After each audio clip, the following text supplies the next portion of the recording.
Alright guys, the time has come. I have the ultimate privilege to reveal to you what update 5.4 is going to be. And guys, this is one, if not the biggest summer update ever. And without any further ado, I'm going to start with the very first thing that we are going to get. This is going to be the first out of the 3 characters that we are getting in this update. And some of you probably know by now which that character is. But in case you don't, I'm not going to tell you who that character is. I'm going to show you.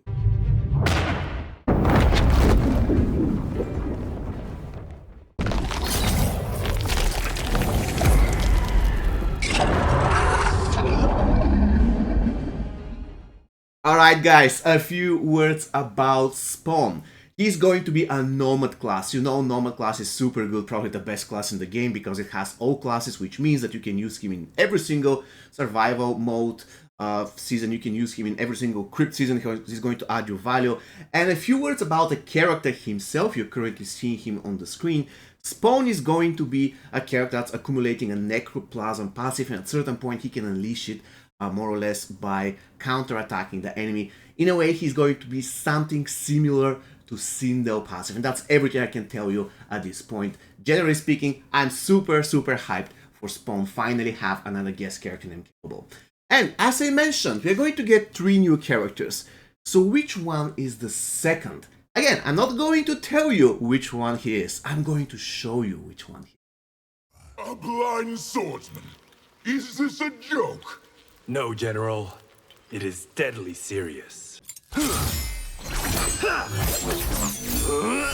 Kenshi wins.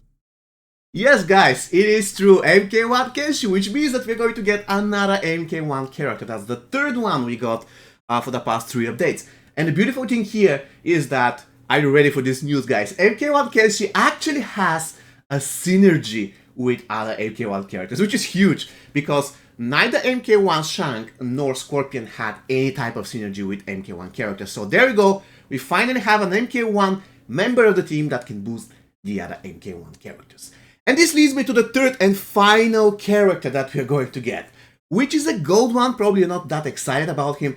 It is the 2nd member of the Onslaught team. This is the Onslaught Jax character. To be honest with you, he's a gold, but he has amazing passive. Basically, what his passive does is that every single time when he punches enemies, I believe it was basic hits, he accumulates attack boost and resistance to all the buffs boost. So at 30 boost, which is basically the maximum, he can get up to 30% attack increase and 60% resistance to all the buffs, which is super cool. This means that you can give him just one piece of equipment, a free-to-play piece of equipment, whatever, and he can have 100% resistance to the buffs. For a gold card, that's absolutely busted. But this is not everything, guys. We're not just getting characters in this update. We're getting a brand new tower, which is called the Hellspawn Tower. You're currently seeing the equipment that you can get out of this tower. I'm not going to get in any details about the equipment. I'm going to make a separate video talking about the equipment and what I think about it. But generally speaking, I really love the fact that finally we got a new tower. I don't remember which was the last update that introduced a new tower. Ever since then, we just got repeats of the other towers and certain new equipment that was introduced to the crypt. So having a brand new tower is a complete breath of fresh air. Definitely a lot of you are going to be excited about that one. But again, this is not everything. There is something more. And this is a brand new currency, or let's say the brand new cards, let's call it that way. Basically, these are the Fusion Up cards. What they do is, you can get a character, you can buy those, by the way, for Dragon Crystals, and the moment you accumulate enough, what you can do is you can pick a character, any character you like, and then fuse him all the way to Fusion 10. So there is no randomness. You can just boost the character that you wanna play. There is only one thing that you need to consider. You cannot use those if a character is below Fusion 3. So he has to be at least Fusion 3, and then you can use 7 level up cards, fuse up cards, I'm sorry, and get him all the way to Fusion 10.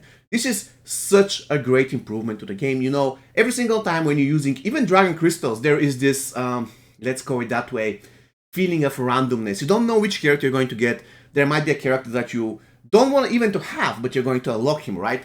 But the Fusion Up cards basically fix that issue. You want to max out the MK11 team? There we go, you can max only the MK11 team. You want to max just Classic Rain? You can max just Classic Rain. All you need to do is to make sure that you have this character in Fusion 3, and that is absolutely epic.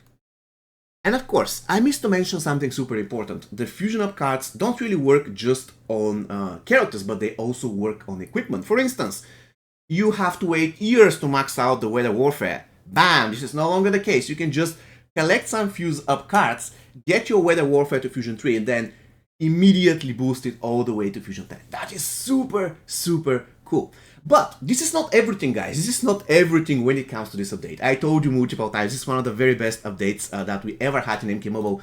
And the thing that I'm talking about is the crypt. The crypt is going to get a massive buff. So every single time when you finish the crypt, you're not going to get the current ending screen. It's not really that great.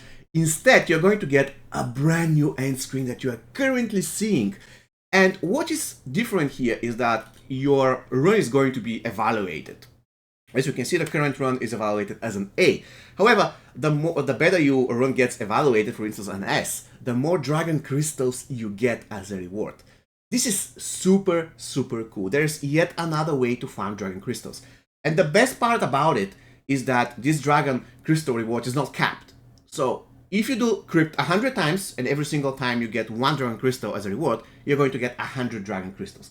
I don't know yet which is the maximum amount that you can get, but definitely you're going to get Dragon Crystals every single time when you complete the crypt, when you finish and basically beat the last boss. And guys, this is super, super cool. For one thing, the Dragon Crystals are getting much and much more precious. Currently, you can max out gear and equipment of your liking. You don't have to rely on chance. So Dragon Crystals are getting super important. And on top of everything, now you have a way to earn them in an easier way. All you need to do is to run crypt. Again, I don't know what is, let's say, the evaluating method. I don't know which is the most important thing. Is it the speed? Is it the most damage dealt? Is it the fact that you don't get hit that much? I don't really know. I guess we're going to all find out when the update rolls out. But the opportunity itself to be able to farm Dragon Crystals like this is super cool. And in my opinion, it's going to turn the crypt into probably the best game mode ever. And by the way, another important feature of this update, we are going to get 3 new friendships and 1 new brutality. Through the crypt, you can unlock the brutality of Kenshi and to get the gears that are necessary to perform Kano's friendship. And you can grind the newly released Hellspawn Tower if you want to get the friendships for Raiden and Liu Kang. And they are both awesome.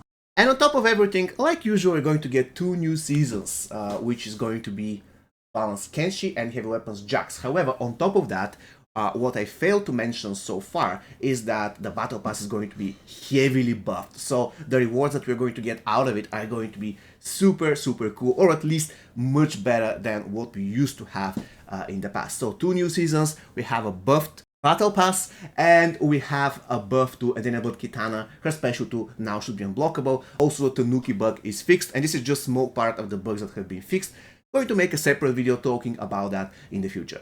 Alright guys, so in a nutshell, this is the update. There are certain things that I didn't mention, but I'm going to talk about them in the next videos that are going to be coming until the update rolls out, which is going to happen very, very soon, so stay tuned. See you next time, and have an amazing rest of your day. Take care, guys.